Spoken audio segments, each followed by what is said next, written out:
Hello and welcome to Into the Inklands with Hobbies and Happiness. My name's Dan. I'm Jim, and today we're going over the Emerald cards. Are you sure? I don't know. Yes, we are indeed reviewing all of the Emerald cards from It is time. Into the Inklands. Yes, where's Rafiki when you need him to give us the It Is Time. All right, so if you haven't seen it yet, go check out our set reviews for the Amber cards and the second color, Amethyst. There we go. There we go. I'm a big fan of Amethyst. Was that a question, or were you sure? No, I am sure. It is Amber and it is Amethyst. Yes. If you haven't seen those ones yet, links will be down in the description below, and I'm sure we'll pop them up. Give me that little boop up there. Boop. There we go. They'll be up there at some point. All right, so definitely go check them out. But today we are looking at all of the Emerald cards. Yeah. I think this color is going to be Jim's favorite, just because there's one card that I know he is incredibly excited for. At least one. And there's one I absolutely love the name. Okay, all right. Because I already told you it. I don't remember. Oh, that's right. But that's not in this color, though. Yeah, that's right. That's a different color. Different video. We'll get there. Thanks for reminding me. Anyway, hey, you like Disney Lorcana content? You must, because you clicked on the video. Thank you for clicking on it. Thank you for being here. If you want to see more Disney Lorcana content, hit that like button, subscribe to the channel, and turn on those bell notifications so you can be notified when we release more Disney Lorcana content in the future. All right, so this is video number 3 in the series of all 6 colors. All right. Without any further ado, let's jump into it. However, if you haven't seen one of our set review videos before, I'd highly recommend go check out the Amber set review video. In that video, we go over our rating system and how we determine what slot we're going to give, what rating we're going to give these cards. Mm-hmm. All right, the long and short of it is we both make our cases and then we have to agree upon a rating. Yes. It goes from S to D, and then it can be anywhere in between. So without any other further ado, you ready? Yes. I waited a little. I did a further ado. I gotcha. You got it. All right, so the first card we're going to take a look at, we're going to look at all the characters first, and then we'll move on to the others. Yes. But the first one we're going to look at, it's Cubby. Great name. Mighty Lost Boy. I like that subname too, Mighty Lost Boy. All right, so Cubby's an inkable 4-cost, 3/5/1 Storyborn ally. He's a common rarity card. Art by Wouter Brunel. With the ability The Bear. Whenever this character moves to a location, he gets +3 strength this turn. All right, Jim, what do you think? That's a lot of damage that can just be, brought out pretty quickly. Super conditional. Yeah, super conditional. And only on move. Yes, only on move. It's not while he's at a location. Yes. I do really want to see some form of locations really matter decks. I've already seen them. Yeah, we're going to see want to see more of them. Yep. And, I hope this guy can find a home, because if you're a lost boy, you don't really know where you belong. Yeah. You know. This is true. The puns the jokes are already starting. All right. I'm here for it. Let's go. But aside from that, it's not a great body for the cost. No, it's not. I feel like that 4 slot is always weird. It's weird. It's so weird because they never get it. Look, I feel like they don't get it right at the 4-drop slot, because it's really, really weird. It's difficult. And because I think at 4 as a player, you're like, I want to make a big impact with 4. Yeah. If I'm paying 4 for something, I want to make a big impact. You better have really good change the board state, or give me a lot of good value over time. Yeah. This doesn't do that. It doesn't. And so for that, where are you putting it? I think I put it C-. I don't think it's a Dookie card. Yeah, but I don't think it gets any higher than C-. Honestly, I could be talked into Dookie tier, but it's not as bad as some other cards though. Yeah. Like look, we've seen cards that are 1/5/1s. Okay. All right, so this is not that. Yeah. This is 3/5/1 with upside. Yeah. Like this could be a 6/5. Yes. Again, super conditional, right? But because of that, I think I'm going C-. C-. You agree? Like all right, we're going C- for Cubby. All right, so that's Cubby. The next one, really, really, I'm excited for this one. All right, this is Cursed Merfok, Ursula's Handiwork.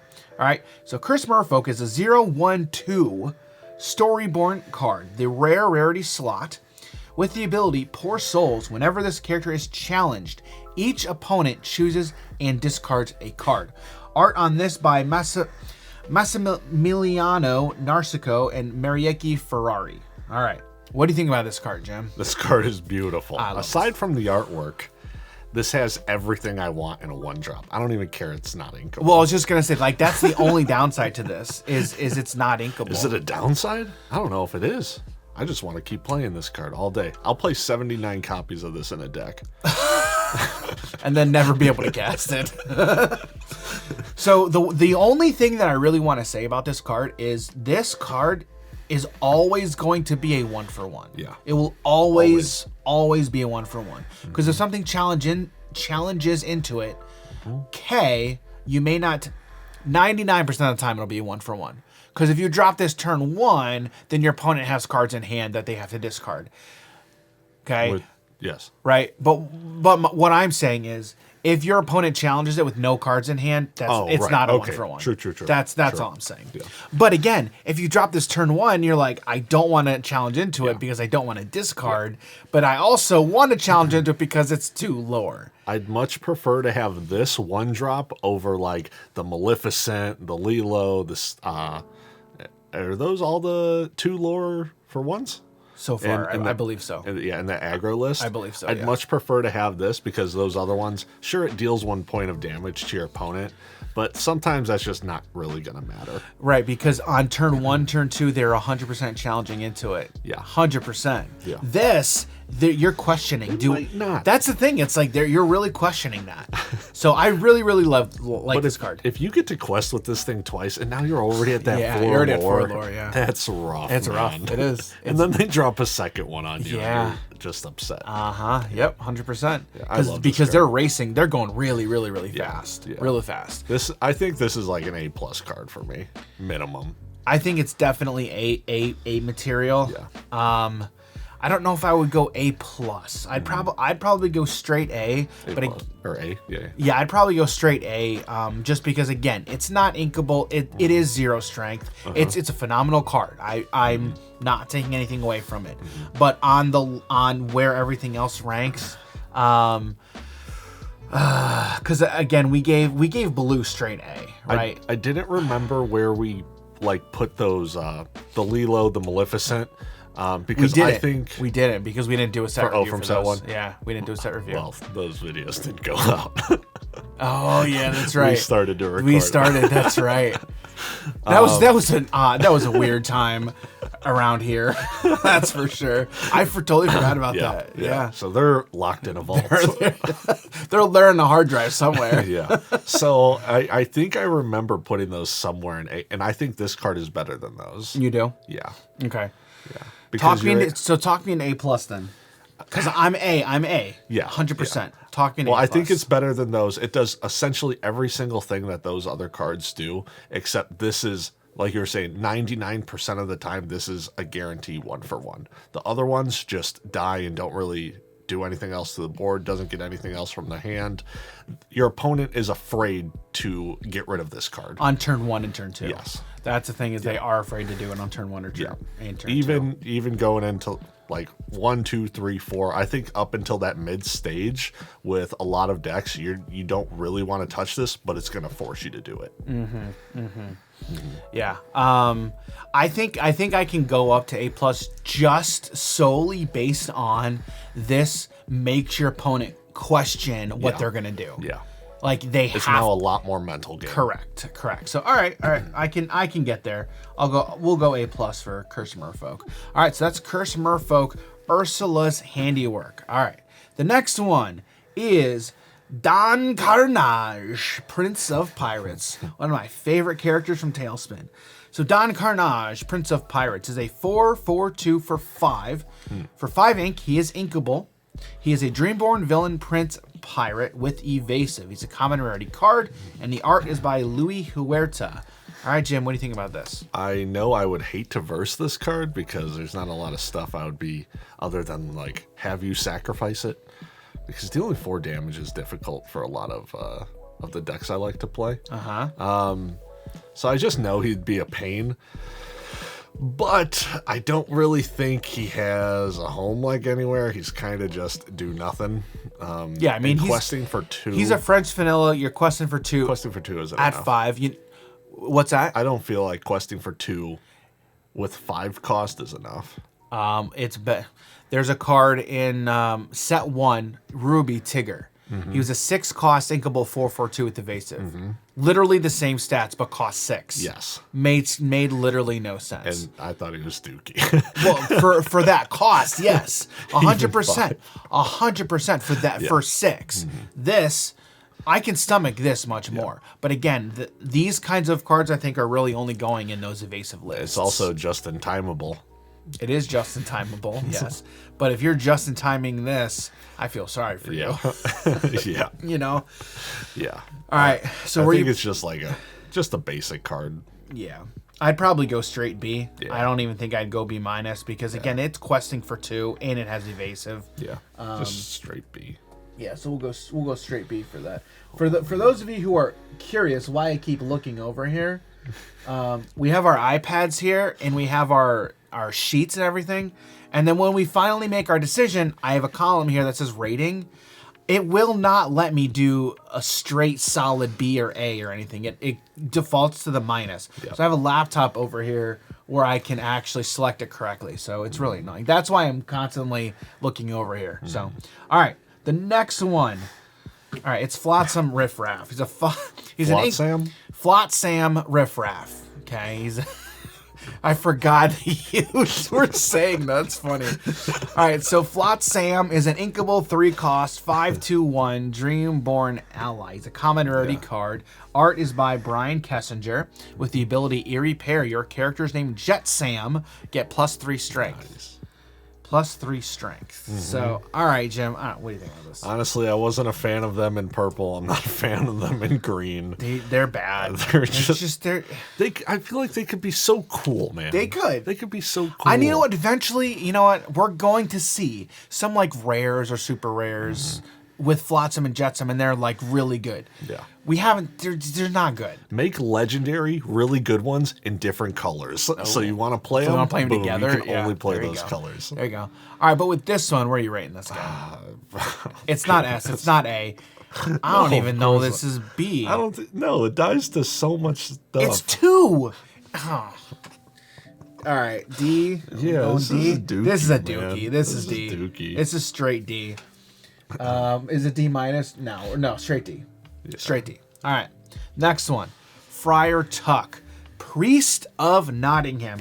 Get out of my church! I love this scene in the movie. Jim has no idea what I'm talking about. But if you look at the flavor text, it's literally what he says at this point in the movie. All right, so Friar Tuck, Priest of Nottingham, is an inkable 4 cost 2/4/2 Storyborn ally. It's an uncommon rarity card with the ability, you thieving scoundrel.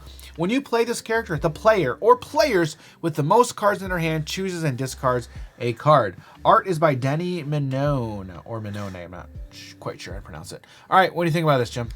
Now, I'm really not the biggest fan of this card. Neither am I.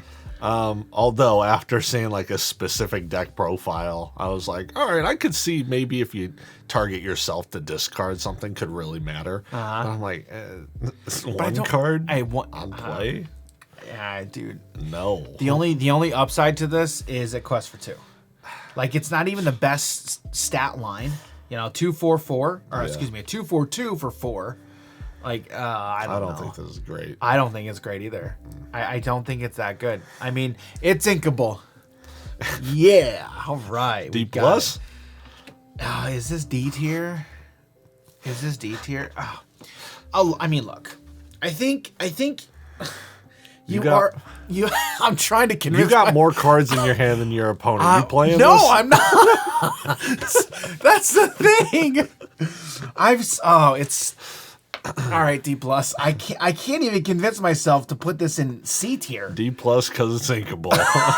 All right, next card. All right, the next card is Helga Sinclair, Femme Fatale. Helga Sinclair, Femme Fatale is an uninkable 5 cost 4/4/2 Floodborn villain. She's a super rare card. Has 2 abilities. Shift 3, so you can pay 3 to play her on top of another Helga Sinclair, and then also has the ability. This changes everything. Yeah, wink, wink. All right. Good job, guys. This changes everything. This changes nothing. You know what I'm talking about. All right, so this changes everything. Whenever this character quests, you may deal 3 damage to chosen damaged character. Look, for those of you who don't know, this changes everything. She literally says this in the movie. When they find Atlantis and there's people there, she tells Lyle, Tiberius, Rourke that it changes everything, and then he says this changes nothing. We're here. All right, I can go on and on, but I like that movie. I really don't know. He does no clue what I'm talking about. Jim is like, dude, he's like so angry. No, I'm just... All right, Jim, what do you think about this card? Now, I love effects like this. I do kind of wish it didn't say damage character, but I also then think it would kind of be a little busted at that point if it didn't. Yes. Pairing this up with steel is really nice. We do have a lot of effects like this pretty much now, and steel gives you that little bit of extra damage. Let me ask you to this. Start it, Let me ask you this. Are you playing this in a color combination that does not include steel? Okay. Neither am I. The only thing I can see is like red, and you have like decent rush cards. That's about it. Yeah, and you that's need true. That extra That's little true. damage. That's true. That's the only thing. With Ruby makes sense as well. Yeah. Yes. Okay. All right. That's it. That's it. I'm not playing this in Amber. I'm not playing this in Sapphire. Definitely not. They don't even have enough damage to do anything. They don't. Well, maybe this makes them good though. You deal 1 damage with your Flotsam, and you're like, boop. No, with 3. your Flounder. With your Flounder. Flounder has a home. Who's even playing that card? We know. Jared's playing that card. Looking at you, Jared. All right. What do you think about this? It's a cool card, cool effect. It's a cool card. That's it's Floodborne. All right, so that matters. That has more synergy as well for sure. Right. So all that being said, where are you landing at for a rating for this guy or for this gal? I don't really know, but even just looking at the body of 4/4/2, if you can shift it for 3, honestly, that's not really bad. good. That's really That is not a bad card. Correct. At that point, even at a 5 cost, but it's uninkable. I could see somewhere in B. Just because of the pure stat line, I think is okay. Yes. But really when you shift it. Yeah. I mean, if I'm paying 3 for this, sweet. Like if I pay 3 for this, then I'm ready to that's like a surprise attack almost. Right. I think this card is very, very good. At 5, again, less good. Again, it's less good because, especially with these Floodborns, right? I want to make an immediate impact, right? Do nothing enchantments are bad, right? For the most part, do nothing enchantments are bad. For those of you who are not familiar, do nothing enchantments is do nothing items. Do nothing items. Again, it's you play a card and it does nothing, right? Term coined within Magic the Gathering. And again, you can use this for literally any card game, right? It's what value am I getting out of this? So when you pay 3 for this, you have potential to get immediate value. And if I'm paying 3 for this, and I can then quest and then do that effect, that is phenomenal. That's huge. So I think the ceiling is very, very high, but you have it's like a perfect storm. You have to have a lot of things going correctly in order to do that. Okay. So all that being said, I like B. I was going to say C because it is definitely very situational, right? But I think I could definitely go to B. I'm trying to think if I could go B plus because again, it could be very, very good. Because again, I'm thinking 4/4/2 for 3. That's really good, and 4/4/2 for 5 isn't bad either. That's not terrible. So for all that, I could probably go up to B plus. Okay. For this card. So you go with B plus. Yeah. All right. So we're gonna go B plus for Helga Sinclair, Femme Fatale. Okay. The next card, the next Helga Sinclair, is Helga Sinclair, Vengeful Partner. She is an inkable 2-cost, 2/1/1 storyborn villain with the ability Nothing Personal. When this character is challenged and banished, banish the challenging character. It's a rare rarity. Art is by Kasia Berzazinska. We're gonna go with that. All right, Berzazinska. Okay. All right. What do you think about this card? What do you think about this Helga? Well, it doesn't really apply enough pressure for your opponent to just want to take out the card. Stat line makes it to where you could also just deal 2 damage to something. It loses to everything in the game. Literally everything. Everything in the game. Everything. And this is very underwhelming. Yeah, with that one willpower, it's so bad. It's a 1-for-1 that your opponent doesn't really care that's there and can easily work around. Yes, correct. Why is this a rare? Like, I don't understand why this is a rare. It's a decent effect, but this is a terrible body to have this effect on. Yeah. Right? I understand we have the Floodborn Helga, which is great. Yeah. But this is so easy to take care of. Yeah. So, I don't know. Where are you at for rating with this? It's not great. It's not great. I don't even know. Yes, this isn't even a situational card. Yes, you do. It's garbage. It's bad. Where in D are we putting this? Oh my goodness. I think we should go straight D because it's not D. Yeah. It's not D plus. It's not D plus. It's also not a D minus. No, it's not. Yeah. It's straight D. We're going straight D for Helga Sinclair, Vengeful Partner. I feel bad. I want this card to be good. Yeah. Why does Emerald always get the shaft? It's like I feel like they do. Okay, the next card is Jetsam Riffraff. Yeah, Inkable, 3 cost, 2/2/2 stat line. He is a Dreamborn ally with Ward and the ability Eerie Pair. Your character's name Flotsam, gain Ward. Common rarity card. Art is by Brian Kessinger. Okay, what do you think about this one, Jim? I like it more than the other one. Yes, I don't think this is a dookie. No. This is not a dookie. And do you remember what the other Jetsam and Purple did? What did that one give Rush? I think one of them gave Evasive, and I think one of them gave Rush. I don't remember. If the Flotsam is the evasion one, and now you're able to give Jetsam Ward and Evasion, that could be a really nice combo. Yeah, that'd be good. I don't remember which one is which. Neither do I. But that's also an Amethyst too. Yeah. Right. So both of those are an Amethyst. So you have to play the two. Right. These are both an Emerald. Yeah. But these are not good cards. No, they're not. They're not. Maybe eventually we'll get so many in 2 colors where they're just like Flotsam, Jetsam, Tribal. They're like slivers. Yeah, exactly. That's. Wonder if that's what they were going for. That's funny. What they're looking to do. Yeah. All right. Where are you? Honestly, I think it's a solid card. The Ward Quest for 2 for 3 Inkable. I could see like a B minus. I was just gonna say B minus. Yeah. Because it's a decent stat line for the body, and you're getting Ward on it. Yeah. So yeah, I think B minus is a good place to put this one. Okay, next one, Kit Cloudkicker. Woo, we're getting Kit from Tailspin. So Kit Cloudkicker, tough guy. He is an Inkable 3 cost, 2/2/1 Storyborn ally. He is an uncommon rarity card and has the ability Sky Surfing. When you play this character, you may return chosen opposing character with 2 strength or less to their player's hand. Art is by Jake Parker. All right, what do you think about this one, Jim? Man, early game tempo swings. This is real nice. Yes. This is really nice. Be able to establish a board, and then, especially when going first, this guy's gonna mess your opponent up pretty nicely. I like him. I can see like minimum B plus. I think this is an A card. You think it's A? I can see like an A minus.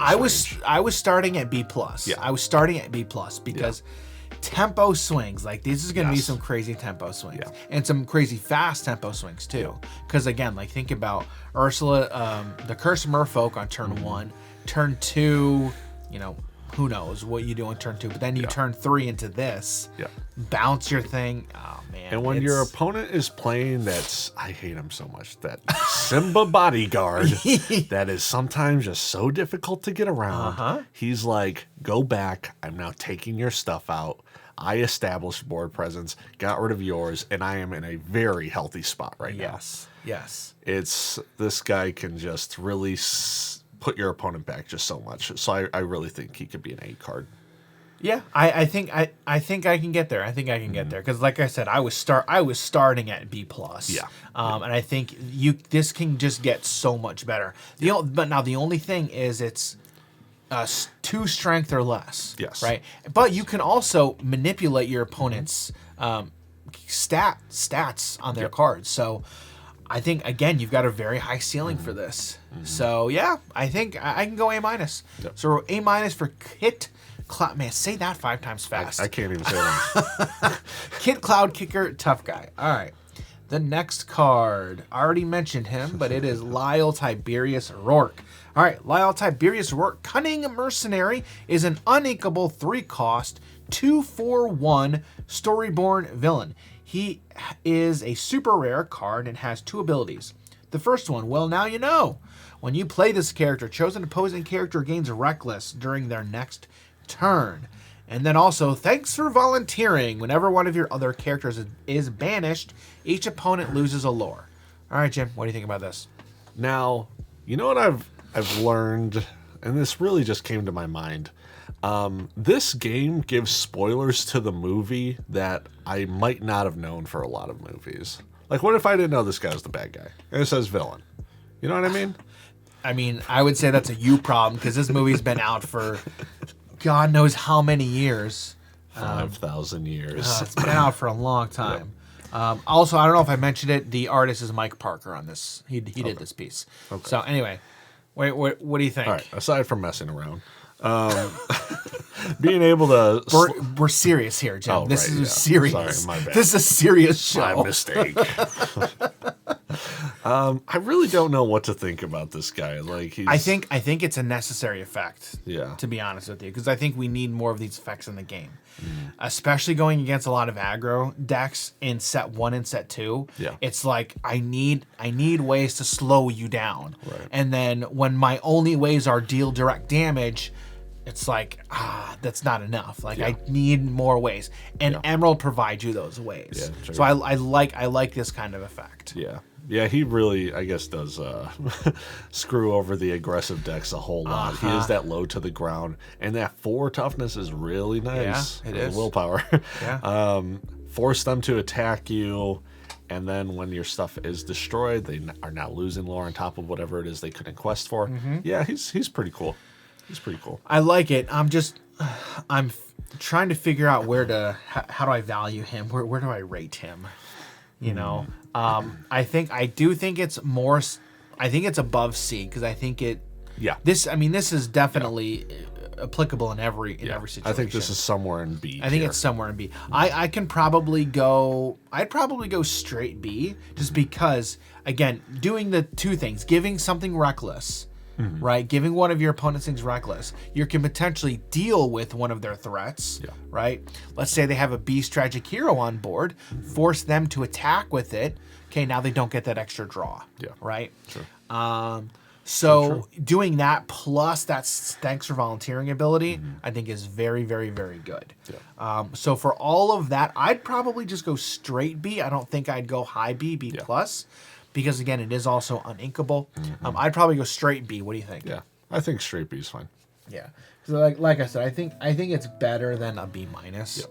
So, all right, that is Lyle. The next one, Milo Thatch. Clever Cartographer, another Atlantis card. So, Milo is an inkable 1-cost, 2/1 Dreamborn hero. Common rarity card. Art by Giuseppe Di Mao.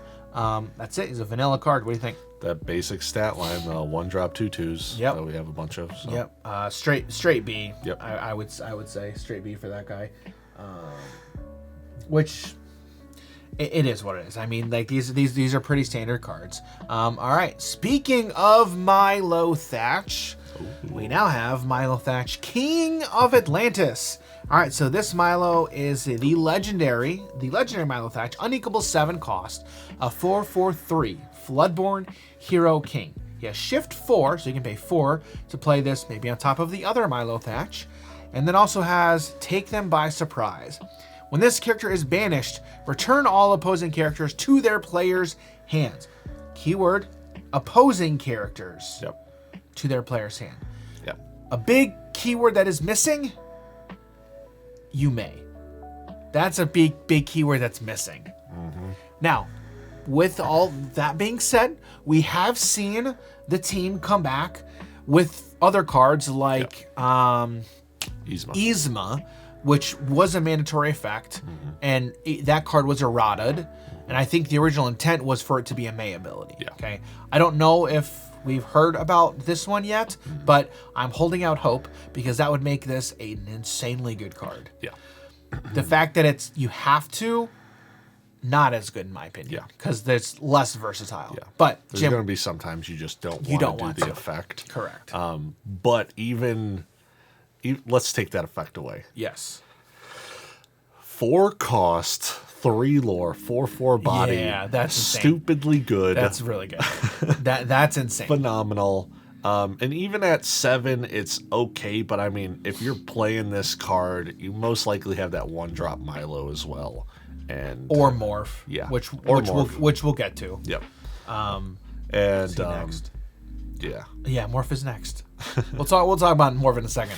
Yeah, so I mean, this card's just kind of crazy, and even with that effect, there's going to be sometimes your opponent just isn't going to want to banish him, but they kind of have to because he has 3 lore.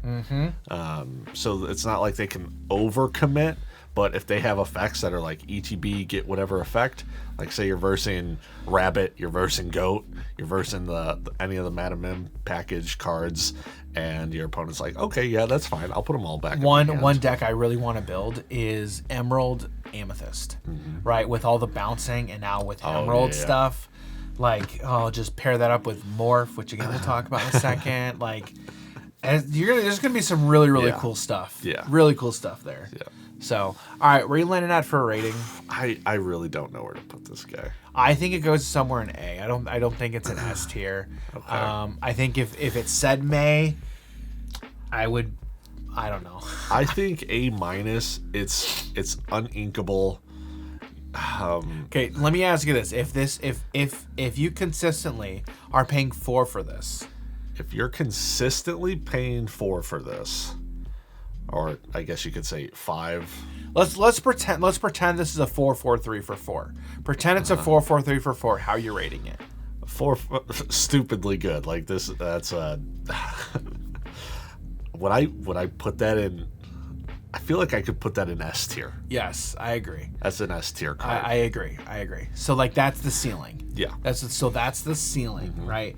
Because of that, I gotta go like at least A, maybe A+, maybe A+. Okay. Right? Because again, I know where it's a stupid high ceiling. Yeah. It's a stupidly high ceiling. Yeah. So that's why I'd probably go A or A+. What do you think? What do you think? Yeah, I guess I could for sure see A. All right, I can settle on straight A. Yeah. I could settle on a straight like A. All right, we're gonna go straight A for Milo. Like I said, stupid high ceiling. Yeah. And again, if there's one word that we're missing there, one word that may, one word. All right, next card. It's Morph. Hello. Space Goo. All right, Morph Space Goo is an inkable 2-cost 2/1/1 Storyborn ally alien with the ability Mimicry.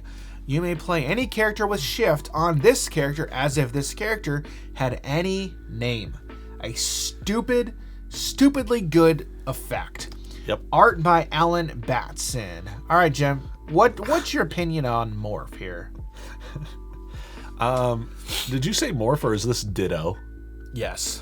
Understood. Yeah. So I mean, this card's crazy. And over time, it's just going to get better with more shift cards. We already have a bunch of them. There's really good ones. On its own, this is not a good card. No, because again, this is Helga. It's the same stat line. It's the same stat line, right? So that's not how we're looking at this card. This is not the same as Helga. Your opponent's like, he can't have this card out. Correct. Yes. They're like, Helga's out? Okay. Yes, correct. Whatever. I'm more saying it's the same stat line. It's the exact same stat line, right? But no, those cards are not equal. Then the you gotta slightest. look at the effect. Right. Sure, you do need to have something else. Correct. But this gives you more consistency in the deck. Correct. And for that reason, I feel like this is somewhere in A for me. I would agree. Yeah. Again, on its own, it's not great. It's nothing. It's nothing on its own. It's just a space skill. It's a support. Like, this is a supporter. Yes. This is a supporter card, right? You need other stuff. But again, if you have Morph, like you're building with that in mind, right? And so because of all of those things, again, And a lot of times in a lot of games, sometimes the support is more of a problem than that problematic card. Correct. Right. Like the one that enables the stuff is the actual issue, right? And this, not saying this is going to be an issue. I'm just saying this is the one that enables all the dumb stuff. Like, all right, let's all right, since we haven't talked enough about Jafar, right? Whose problem? Stop it. Jafar or a whole new world? What's the problem card? Jafar. Jafar is the problem, even though a whole new world's been a problem with that effect in so many games for the last 30 years. That's true. Yeah. Or Jafar. right. It's like at that point, it's the chicken or the egg. It's the whole chicken or the egg thing. Like I think Jafar is almost like the straw that broke the camel's back. Yes, Jafar is crazy good, but if we didn't have a wheel effect that is free, that Jafar himself can sing. Correct. The turn he comes out, you know, it's like, what's the problem there? Right.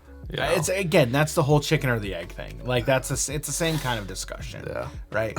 I don't like Jafar. Like just get it out of my face. Get that the card out of my problem is face. the whole new world. We talked about it when it got revealed. I know. Like, why is this in the game? I know. This is going to be dumb, and it is dumb. It is. It is so. It's a problem.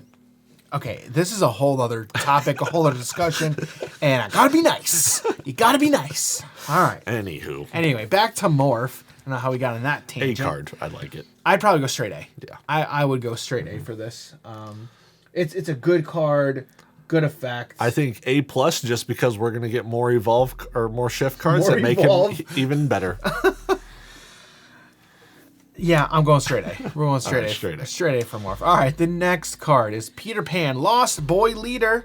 Peter Pan, Lost Boy Leader is an inkable 4-cost 3/3/1 Dreamborn hero with the rare rarity and the ability I came to listen to the stories.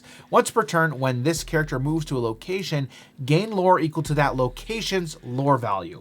Art on this one is by Grace Tran. What do you think about this one, Jim? I do think it's weird that it says Lost Boy Leader and not Kidnapper. I don't know. I don't know. Understood. I like really any effects that are able to get you that lore kind of just like for free almost. Yeah, like kind of out of nowhere, because he can move to a location, get the lore, and then quest. Yes. So I mean, he's more than just he can. It's a little bit of like a tricky play you're able to do with your opponent, to where it's like if you have Peter Pan out in no locations, but next turn you play the location, move him over there, get whatever the amount is that you normally wouldn't be able to. So I just love effects like that. Yeah, I have a play for you too. I was just thinking about this, right? So let's say you get Peter Pan. Let's say you have any location in play. Okay, let's say you have let's say it's a 2 lore location. Okay, so you got a 2 lore location in play. Okay, so you have Peter Pan on board. Okay, you have the 2 lore location. Okay, all right. So Peter Pan. So it goes to your turn. Peter Pan is not out of location. You move him to the location. You gain 2 lore. You quest with Peter Pan. Gain a lore. So you're up at 3 lore. Okay, and now you bibbity bobbity boo the Peter Pan back to your hand. Replay Peter Pan. And then move him back to that location. That's 2 more lore. So that's on top of at the start of lore. your turn, you would have gotten the 2 lore. Correct. So it'd be 7 in 1 turn. Correct.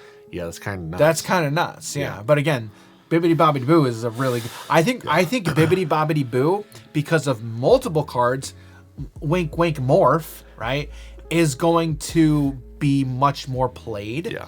Then I'm already playing it more. It's a great effect. It's a great effect, really for good. Sure. But I just thought of that line because I looked at once per turn. Okay. Yeah. The moment you have a new Peter Pan on board, it should be a new.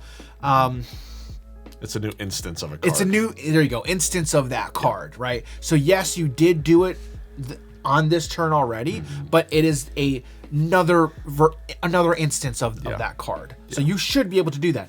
And if you tell me you can't do that, you're wrong.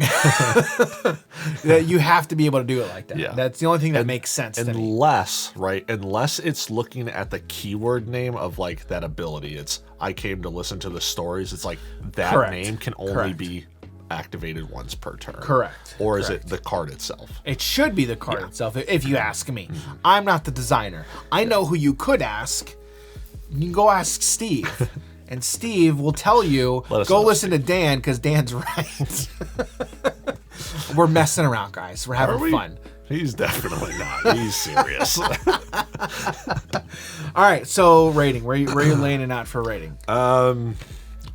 It's relying upon other things that your opponent can take care of, but that sneakiness that you're able to do with it and just so much burst potential.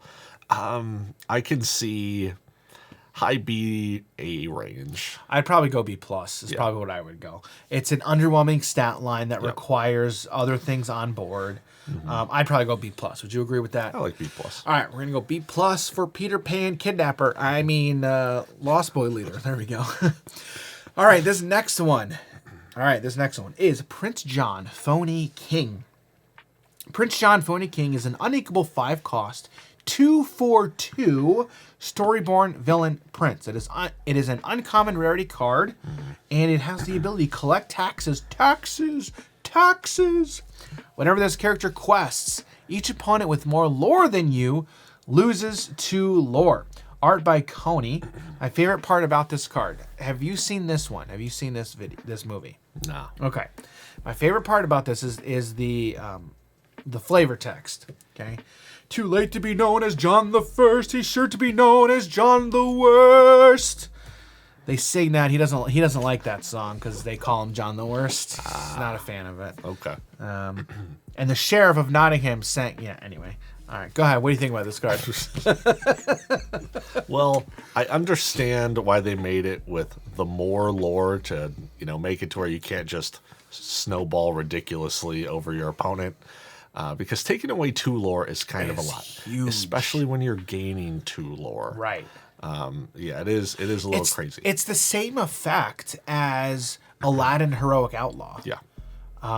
It's the exact same effect, and that's a really good effect. Really, really good. And effect. his isn't reliant upon your opponent having more, correct? Correct. So that is on Banish. Yeah. When he challenges and banishes another character. Yeah. This is more conditional, but it's still very good. Yeah. I just wish.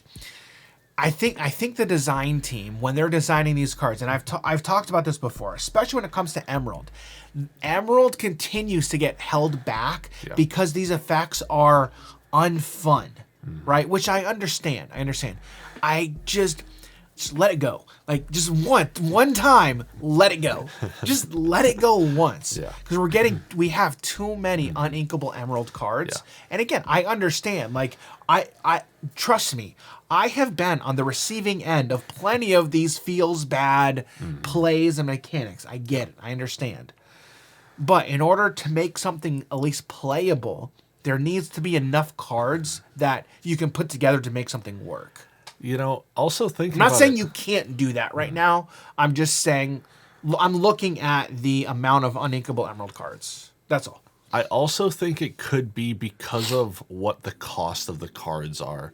We look at a lot of these effects, and it's roughly that 3 to 5, maybe 6 range. And we look at a lot of the overpowered cards, like first set Elsa, when that was just being played everywhere. It's like, that's an unfun effect. Correct. Right? Yes. The 9-drop Maleficent, but that's also 9 cost. And that's inkable. Right? So what if... I don't even know of like what higher green cards we have that could be ridiculously good effects, but it's because they're just higher cost, and that good effect. The genie, that 8-drop genie, where you can play an action for free, that's uninkable. Yes, as well. Yeah. So, and I mean, I'm just ranting a little bit. It's not like ridiculous. It doesn't get played. Yeah, it doesn't get played. I'm more so saying, looking at all of the cards in this color, the amount of them that are uninkable. If you were to graph them, I would venture to guess that the majority of them probably are going to be an Emerald. Yeah. I haven't done the math or anything. I'm spitballing. I'm guessing here. But I'm just talking like being able to have a ridiculously good effect consistently, not really situational. It would have to just be a higher cost card, and they're not really giving us anything like that. So I'm sorry. What are you saying then? As to why like a lot of the green cards just seem underwhelming is because they're giving it this mid-range cost with a decent effect. But if they gave us a higher costed card, could they give us that effect with less situational? You know, where it's like, oh, when this card is banished from your opponent, the challenger gets whatever effect. Okay. And now it's just like, okay, it's on an 8-drop, but every single time it quests, your opponent loses 2 lore, and then you gain the 2 lore. Okay. I think I'm still lost as to what point you're trying to make. I think I understand what you're saying is these are more in the mid costed Yes. cards. I'm comparing it to when you're saying that green is a little underwhelming. I'm saying it's underwhelming because the amount of cards in green are uninkable. Okay. I thought we were just talking about a lot of the effects. No, I'm saying the cards has a color. themselves. I'm saying the cards in Emerald themselves. Okay. A lot of them are uninkable. Okay.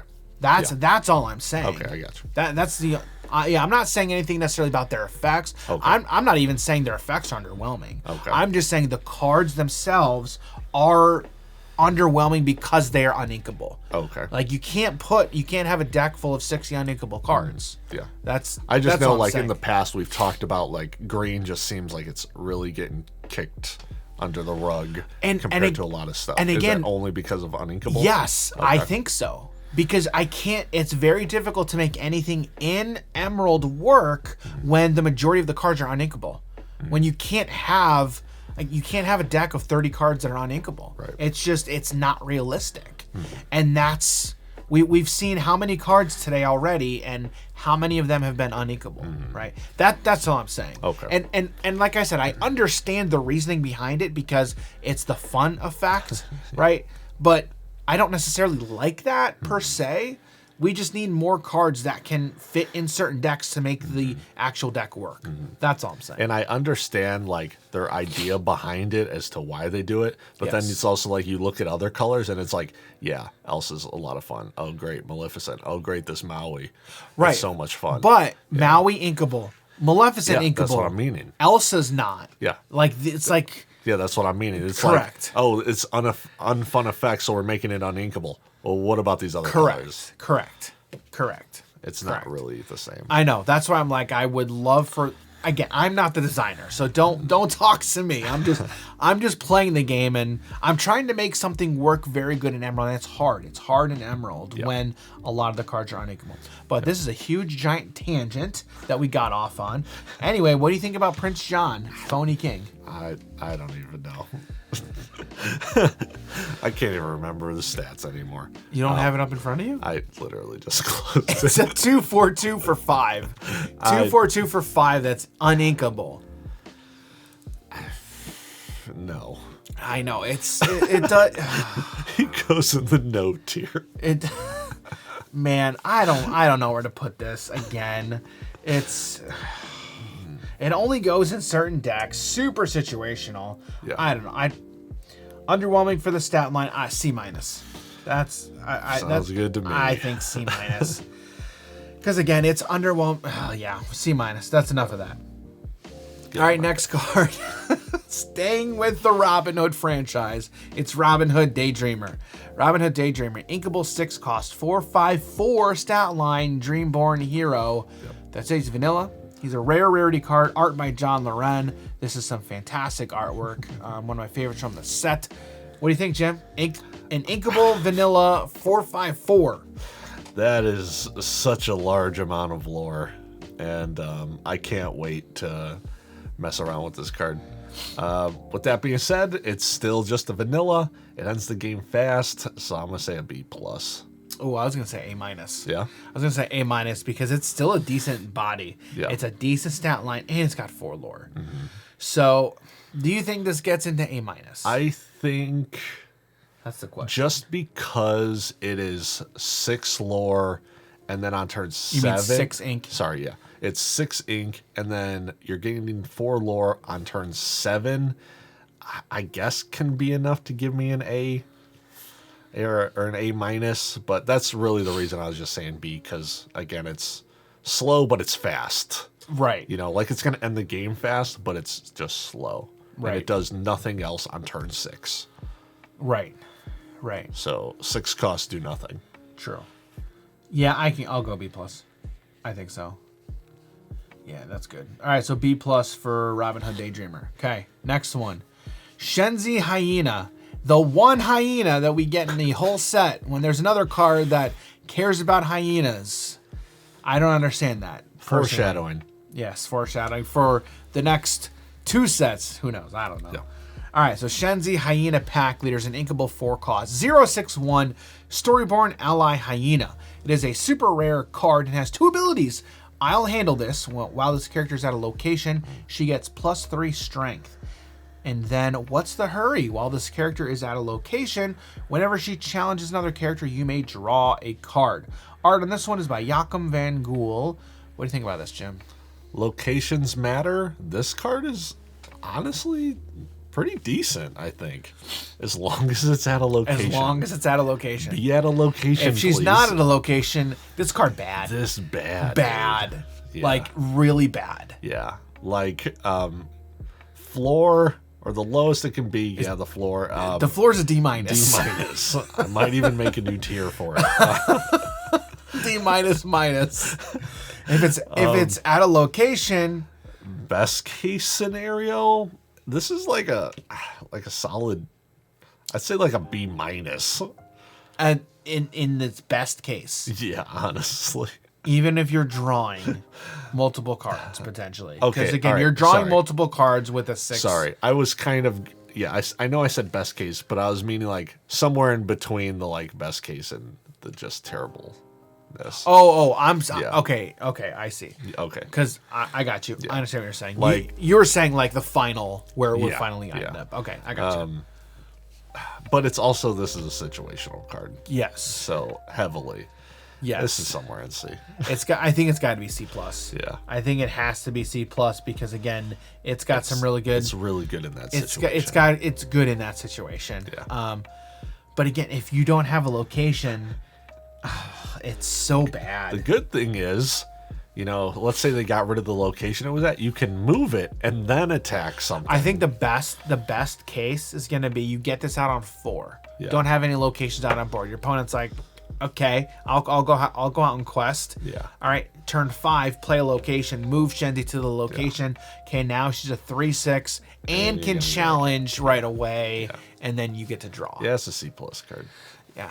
But we're having to jump through all these hoops to get Yeah. there. So, anyway, C plus for Shenzi.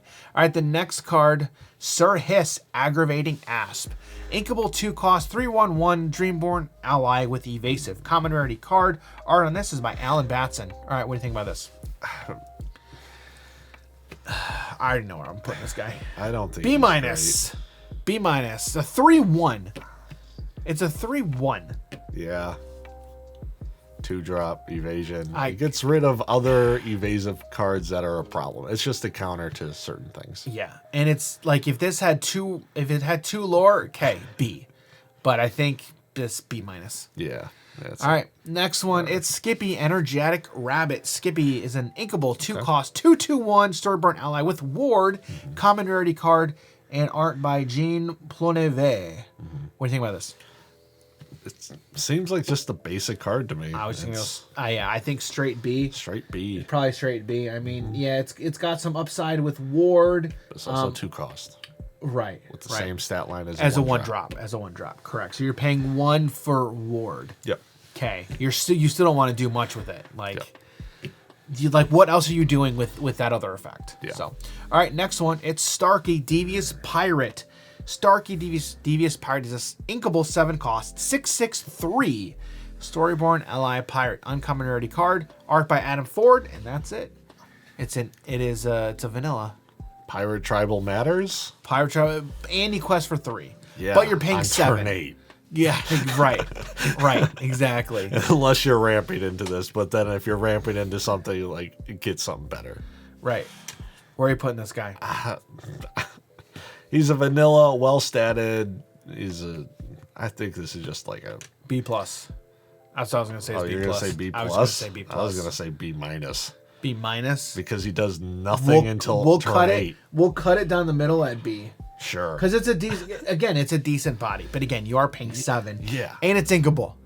I don't care. I ain't playing it. I know, you're only playing this in like a Pirate Matters Yeah. deck anyway. All right, next card. It is Stitch Covert Agent. Stitch Covert Agent, inkable 5 cost. 3/3/2, Dreamborn, hero alien.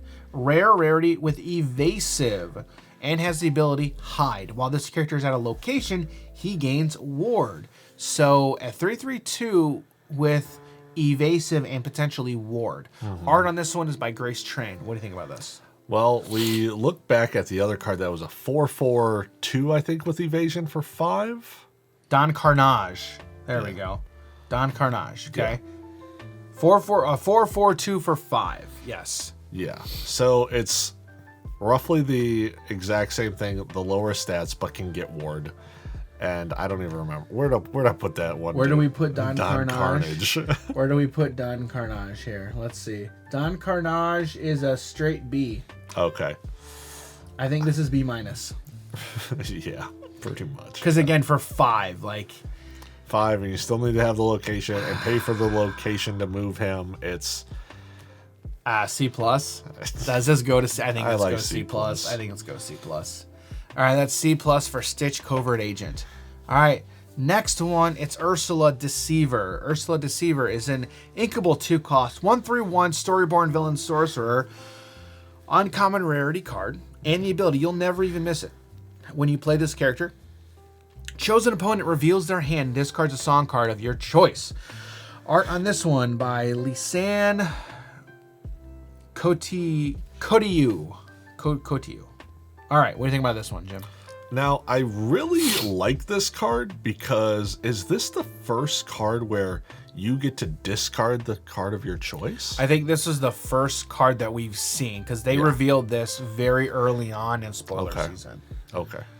Yeah, I just couldn't remember seeing anything else. Because Jim doesn't look, so he wouldn't know. I sometimes look. That's about it. Yeah. He relies on me to do all the heavy Dan's like, lifting. hey, did you see this card? I'm like, no. Anyway, what do you think about other this? than that, I mean, I do like this card. Even if you're not discarding, you're looking at your opponent's hand. Which you know what your is opponent has. honestly, when you play cards that allow you to look at your opponent's hand, and now you know exactly what it is they're going to do, and you can play around stuff, Right. it's huge. Yes. It's kind of huge. It is. 100%. So, and she's inkable, so if ever the effect isn't going to matter and you just don't really care about getting her out on board, Right. ink her away. Right. I think this is just a solid basic card. I like somewhere in B. I'd probably say B+. Is probably what I would say. Because again, you're getting information. Yep. And again, if you're discarding a key card, you're really you're high. You're really high on that. Yeah, I mean it's a not a great stat line. Again, it's a 1-drop stat line. Imagine you're playing against Jafar. I know. Yes. Correct. And you get rid of their You get rid of whole new world. problematic card. Yes. Yeah. Getting rid of that. Pretty good. So so B+ for Ursula Deceiver. All right, this next one. Jim's excited about this one. All right, and I am getting ready to tear his world down. All right, it is Ursula Deceiver of All. Inkable 3 cost, 2/3/1 Dreamborn Villain Sorcerer. Legendary card with the ability, what a deal! Whenever this character sings a song, you may play that song again from your discard for free. Then put it on the bottom of your deck. Art on this by Matthew Robert Davies. All right, Jim, why don't you tell everybody what you think of Ursula Deceiver of All? I love it. I can't wait to just be bursting off certain songs and get a lot more value than what you really should be. And I know there's faults to this card. I do kind of wish it had Singer. That'd be great. And make it like 2 Singer 3, like that'd be great. So then you could do a lot of stuff on turn 3. Or even Singer 5. Ooh, give it Singer 5. Can you imagine that? That'd be busted. A whole new world. Just be like, boom. I'm milling you. Yeah. Oh my goodness. Yeah. So I just love this card for the stuff that I'm picturing that I could do with this. Only thing that I hate about this card is my same problem that I had with Maleficent. The 3 willpower. You're dead. Like, if I'm in steel, okay, you're dead. Like, you're not sticking around at all. That's the problem that that's the only downside to this. There are definitely some cards that are she will get around dice to removal. She gets around the let the storm rage on. Yes. Because it's deal 2. A lot of decks are running the card. Yes, I know it's good. Correct. But she does get around that, which is again a pretty big card in the game. Yeah. And the Strength of a Raging Fire, they will then have to have 3 things out on board to then get rid of her. So, it's like, she dies to You have to have one removal. card. You have to have one card, Smash. Yeah. Like, you need Smash in How hand. many people... I personally play love it. I love play it. Like, after you play enough games, you're like, I wish I had 3 damage. Exactly. If only there was a card. And it's inkable. Yeah. Like, I'm playing Smash. And if I'm playing against somebody who I know is running this card, I'm holding on to Smash. Like, I ain't getting rid of it. Because you ain't getting that value from Ursula off of me. No way. No, there's no way. No you can't way. let it live. You And that's the cannot. thing. You can't let this card You live. can't. Which Like, is why it's an A. Somewhere an A for me. I agree. I think I can go easy A+. Yeah. I could go A+ for sure. I like A+. Because again, the ceiling is stupid. Oh my goodness. It's Sealing this is an S card, dude. But that's what I'm saying. Like, dude, draw 4. Like, draw 4 of a friends on the other side and put it on the bottom of your deck. And then I'll reshuffle. Yeah. Because there ain't any way to reshuffle Or your deck. put it in steel, and like we were just saying with the songs I just brought up. Correct. Let the storm rage on. K 2/2. Take out 2 cards. Draw 2 cards on top of it. It's crazy. That's crazy. It's like crazy. that's insane. Yeah. That's stupid. Sign me up all day. That's stupid. 1 jump ahead. Boom. Double. Oh, that's dumb. Oh Double my ink. goodness, that's dumb. Yeah. Oh my word. There's some fun stuff. There's you can some do fun with this. stuff you can There's do. a lot of fun stuff. There's a lot of fun And going stuff. into the future, I mean, they honestly, I think they're going to run out of songs soon. So maybe we won't get any more. No more songs. After set 4, that's going to be all There's the songs. no more. They ran more out of songs. ideas. No, they ran out of them. So yeah, dude, this is an A+ card, man. Yeah, I agree. I could be talking to S-. I'm not putting it in S. If it had 4 toughness, one strength, I agree. dude, I agree. Dude, 1 strength, 4 willpower, K. I don't. Yeah, exactly. K. I would put that S. I'd Give put me that, 0/5. That's seriously, because all I want to do with this thing is sing songs. Yeah. Like, it's stupid. Yeah. So it's that 3. That 3 is the only thing that's killing me. The 3 willpower. So all right, A+ for Ursula, Deceiver of All. Okay, this next one. This one is interesting. It's Wildcat Mechanic. Yay, Baloo, you gotta. That's literally how he talks. I love Wildcat. Wildcat Mechanic is an inkable 3-cost, 2/3/1 Storyborn ally with evasive and has the ability Disassemble. You can exert it, banish chosen item. Art on this one by Valentina Graziuso. What do you think about this? I like the continuous item destruction. Yes. Do we have that on anything else other than like No. This is Laversham? This is the first. This is the first thing that we have for like your opponent stuff. It's the first thing we've got. And it's first time we have repeatable effects. And like it's that. a 3-cost. Yeah. I really like him. I like evasive. this. I love this card. Oh yeah, dude. I think this is a sleeper. Yeah. I think people are going to be sleeping on this card. I'm a big fan of this card. I like it, and it's a decent stat line for the cost. Yep. I mean, plus evasive, oof, dude. Yeah. This is. I think this is easy A-. I think it's easy A- personally. I think I can see A depending on you're talking. meta. You're talking it up. Yeah. Well, I'm sorry. I mean like A tier. Like I could just because a 2/3/1 evasive for 3-cost isn't great, and the destruction is situational. Sure. I could see like A- just because there's a lot of good items and item synergy. Yeah. So, and then this guy just gets better over time. I like an A- for him. Yeah, I like A- too, because again, dude, with that evasion, it's too good. Yeah. It's too good. All right, this last one, it is Zazu, Steward of the Pride Lands. Zazu is an inkable 1-cost, 2/1/1. There's that stat line again. That 2/1/1. Yep. Why? Yep. It's 2/1/1, Storyborn Ally, common rarity card. Art on this one by Ron Baird. And the ability, it's time to go. While this character is at a location, he gets +1 lore. Yeah, what do you think about this one, Jim? Say C+. It. Really? C. All right, I don't think he's dookie. You don't think he's dookie? No. He's the situation of he's an aggressive card when he's at a location. Like, it's okay. All right. Okay, I'll go with C. We'll go C. C? C? We're going C? C, sure. Okay, what if you don't have a location? Let me ask you that. If you don't have a location, honestly, there's not much of a difference, I feel like, between a 2/2/1 for 1 and a 2/1/1 for 1. There's not much of a difference? I really don't feel like, in terms of, like, creatures on board, I see what you're saying. because you swing your 2/2 at me, okay, Zazu's killing him.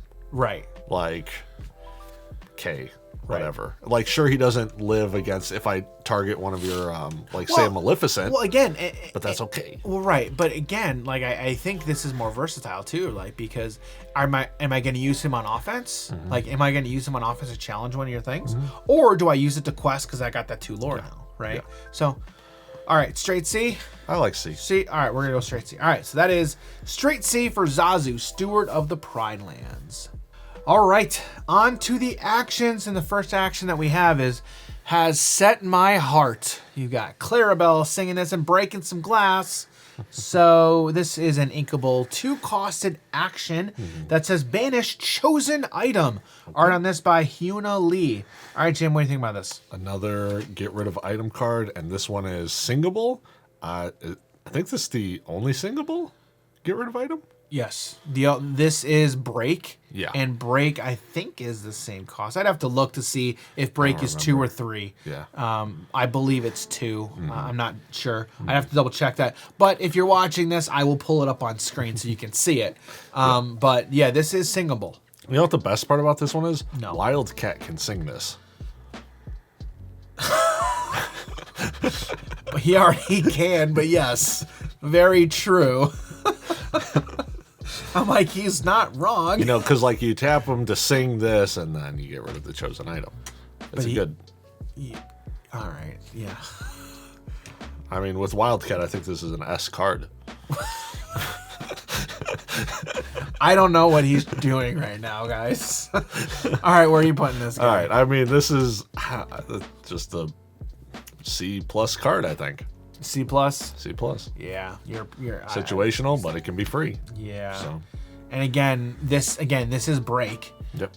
People, I don't think you're playing these cards alone because you want to get something else out of it, which is why you see a lot of people running Steel with Benja, Guardian of the Dragon Gem, which is a phenomenal card, right? So when you print this effect on a good body, people are going to play the thing on a stick. Yep. That's what people are going to play. Yep. This is getting me more of those same effects. Yep.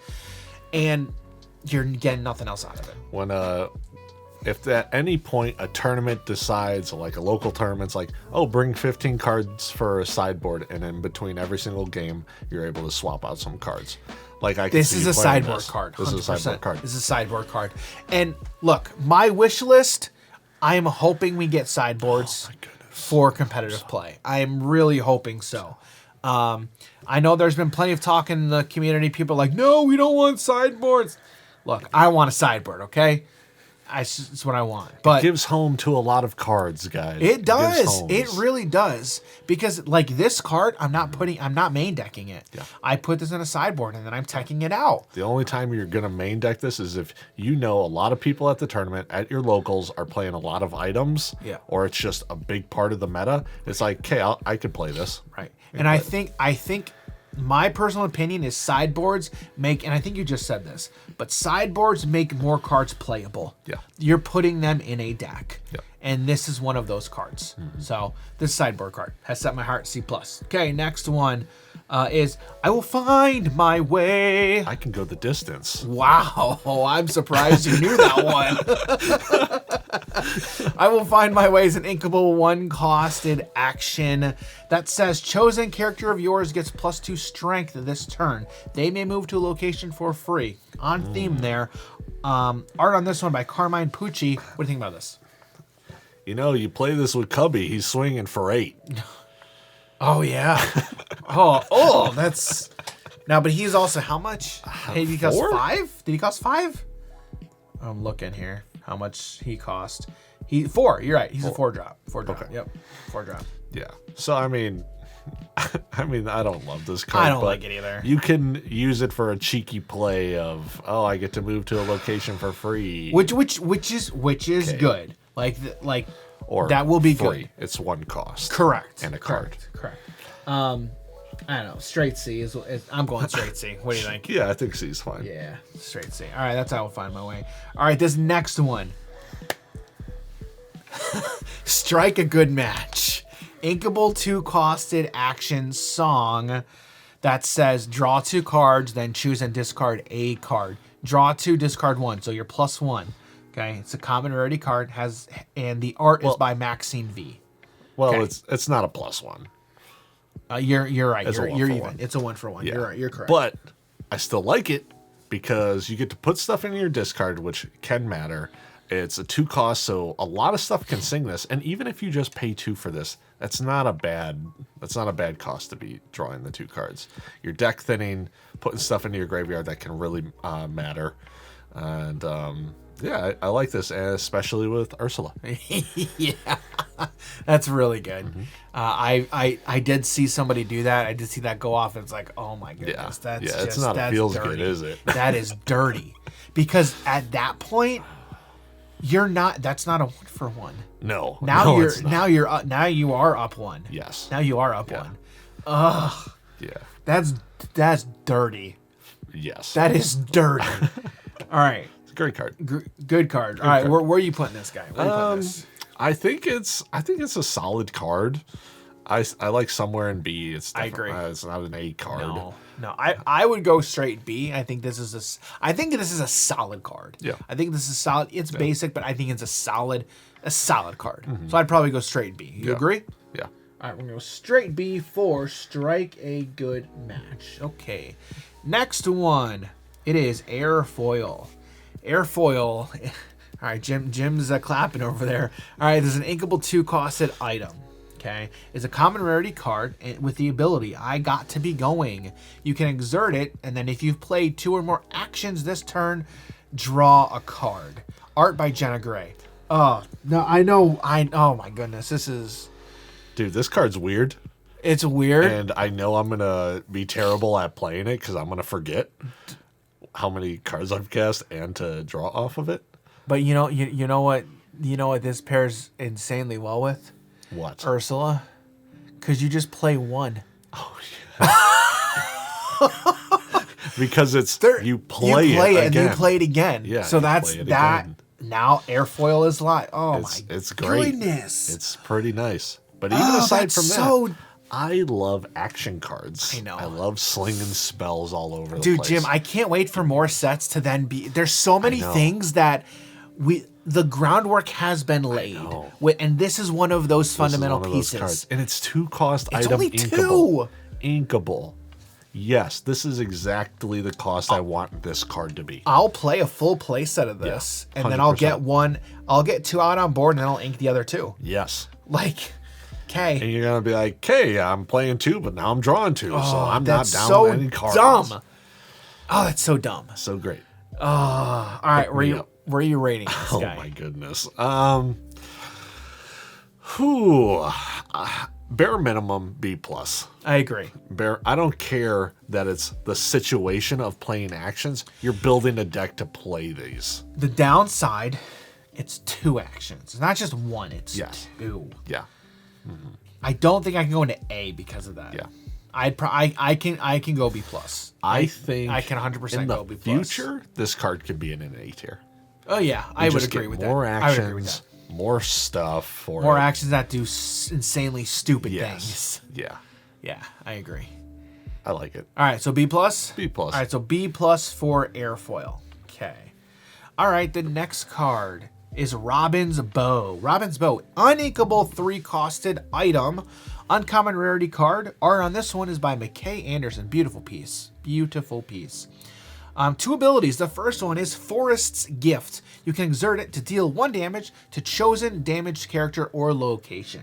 And then the second ability, a bit of Lark. Whenever a character of yours named Robin Hood quests, you may ready this item. All right, Jim's chuckling over there. What do you think about this? I don't think it escapes C tier because it is super situational. This is one they could have gotten rid of that keyword of damaged character, I feel like. Because we already have the Robin Hood in steel that is you can exert him to deal a point of damage. Yep. I feel like they could have just gotten rid of the damage. This would have been a pretty good card at that point. Not amazing, but it would actually be playable, I feel like. I think this is a D tier. Yeah, this is not it's uninkable. It's uninkable. It's garbage. It's bad. 3 cost. Get out of my face. because you already stapled onto this 2 conditions. Yeah. Hey, you want to deal damage? Oh, the thing's got to be damaged. Yeah. You want to ready it? Robin Hood has to quest. Well, with the 2-drop Robin Hood, I don't want to quest with them. Yeah. I want to tap him to ping something. Yeah. So, all right, we're in D. Are we just going straight D for this? No, I think it's. This is a D-. It's D-. I agree. This is a D-. It's really bad. It's D-.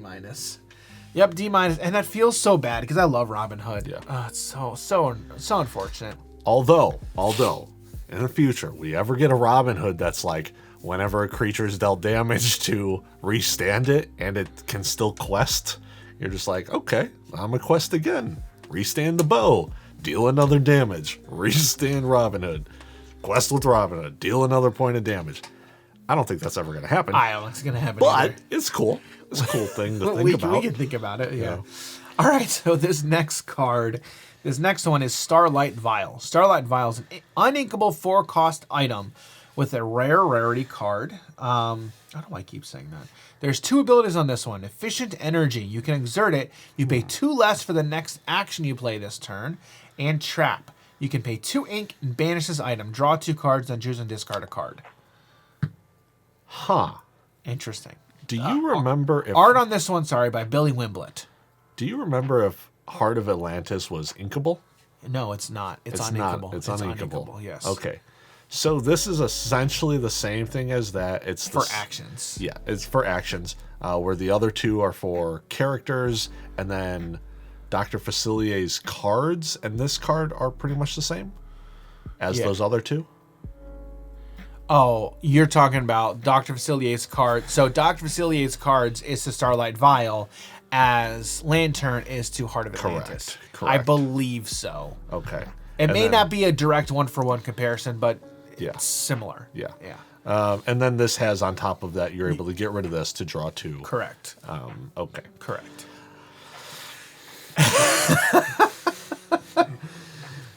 We're trying. We're trying. Look, Heart of Atlantis doesn't really... I don't see it having a home. You better be playing some really big stuff. Yes. No. This is... Is this another D tier card? Dude.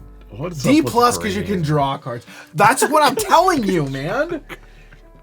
D+ because you can draw... You can plus. Yeah. Okay. Next one. We're on to the look. Oh, this is just so bad. I'm so... I want Emerald to be better. This is the only game I want to like green. Help me. Steve, help me. Steve, Ryan, please help. Please help.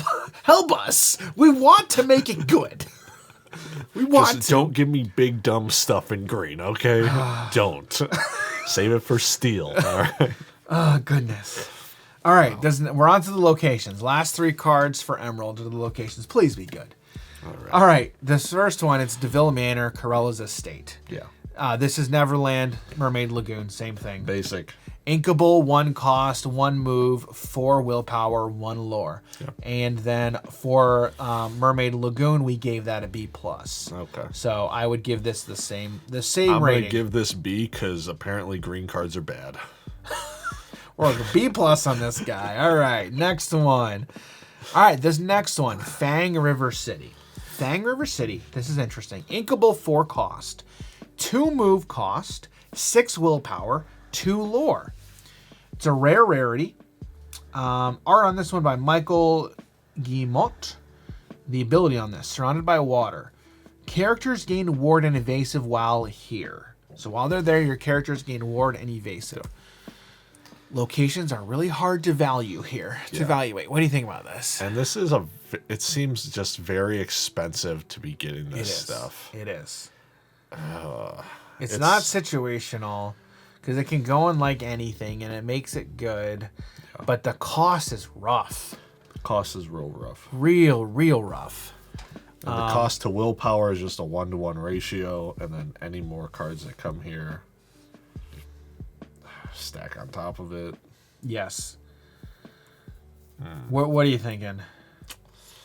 I don't think it goes higher than B-. Yeah, B- is good. Yeah, Jim's struggling to value I these. hate the location so much. It's so That's hard. why I want someone else to make a good deck, and then I'm like, okay, I gotta worry That's the about thing. it. Once we get into set 4, Yeah. we're really gonna have a lot of information on how well that these locations are gonna work in decks. Yeah. Right now, we're just nobody knows. And we've talked about that 4 cost, that 5 cost. Yeah, is it's so weird. It's such really, a weird. Those are turns where you need to start making things happen, Yeah. or aggro's just like, game's over. Yeah. Game's over. Right. And this does nothing.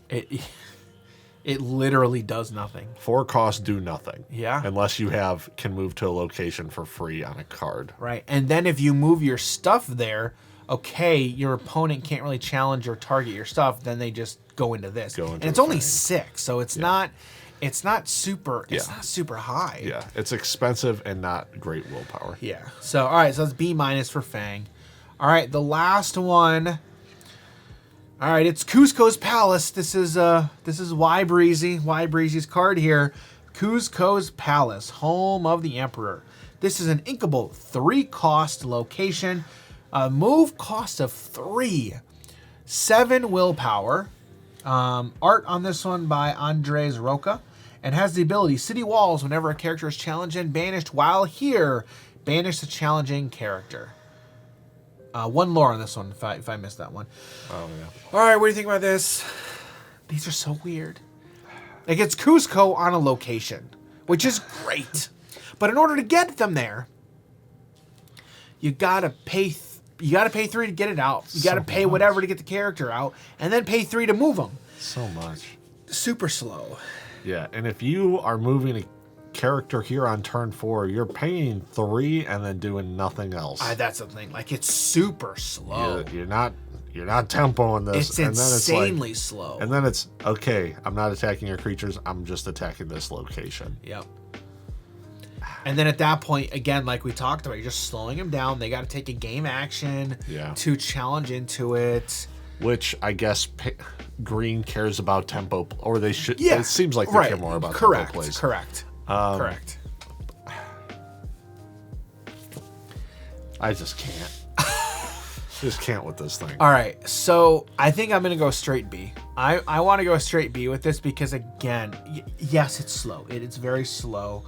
But do I go straight B? Okay. Also, with them caring about tempo play, you want to play this on turn 3 to then essentially You're not playing still this. do You're not nothing. playing this on turn 3. I you're don't not- think you are. I don't even know where this card has a home. I know.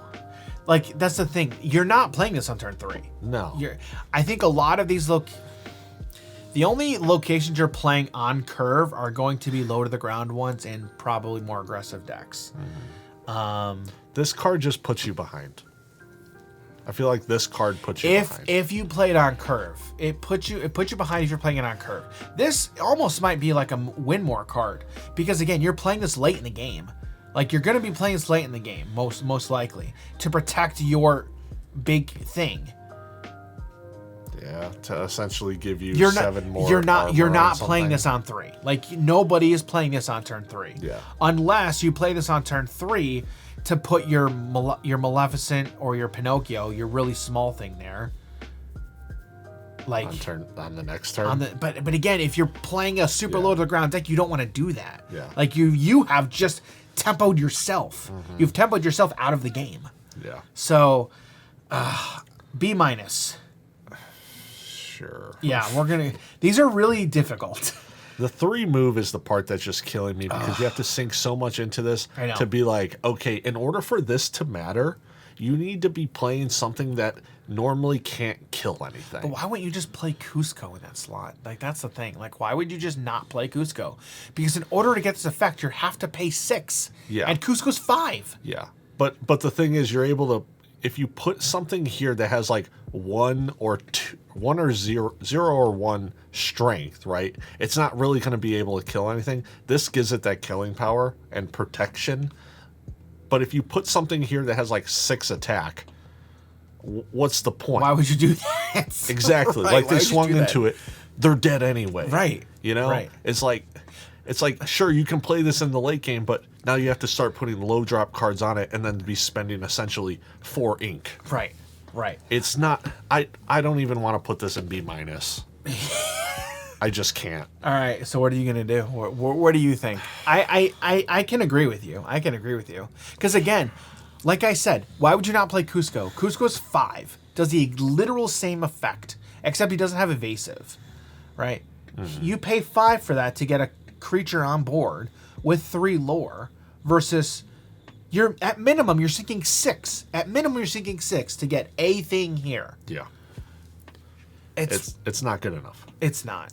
I don't think it's good enough. I can go C-. And you know what really hurts me the most? It hasn't enchanted. If I pull this, I'm ripping it. Don't rip it, Jim. I'm ripping the card. Don't rip it. I'm ripping it live. I'm going to struggle ripping it because it's got that weird foil, and I'm going to take scissors to it. Oh, goodness gracious. All right, C-. We can go C-. Jim wants to go D. Dude, this is a dookie card, man.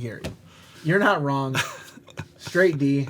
We're putting this straight in D tier. What, Breezy, I'm sorry, but we have to. This is what I'm talking about with Emerald. This is literally what I'm talking about. We pull back the reins so much on these cards that it goes from fringe tier to literally not playable. And that's what's frustrating. I'm sad. Sad. One of my favorite cards from set 1 is that Genie. The big one, the 8-drop Genie that nobody plays. Yeah. I want to play it. And I love the Mickey, too. And the Mickey. Action matter. Yes. Come on, man. We're going to make it deck with them. But it's hard. It's tough.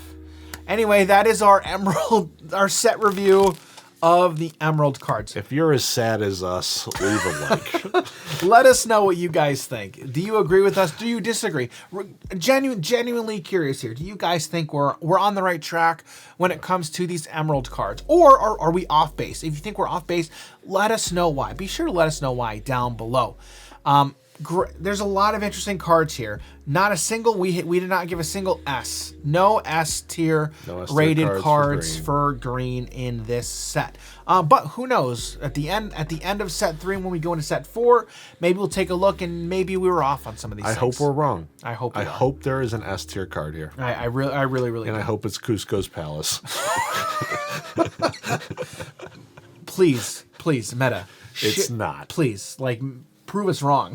Prove us wrong with Cusco's Palace. For Breezy's sake, please. All right, guys, be sure let us know what you guys think down below. And again, if you like this kind of content, don't forget, hit that like button and subscribe to our YouTube channel here at Hobbies and Happiness.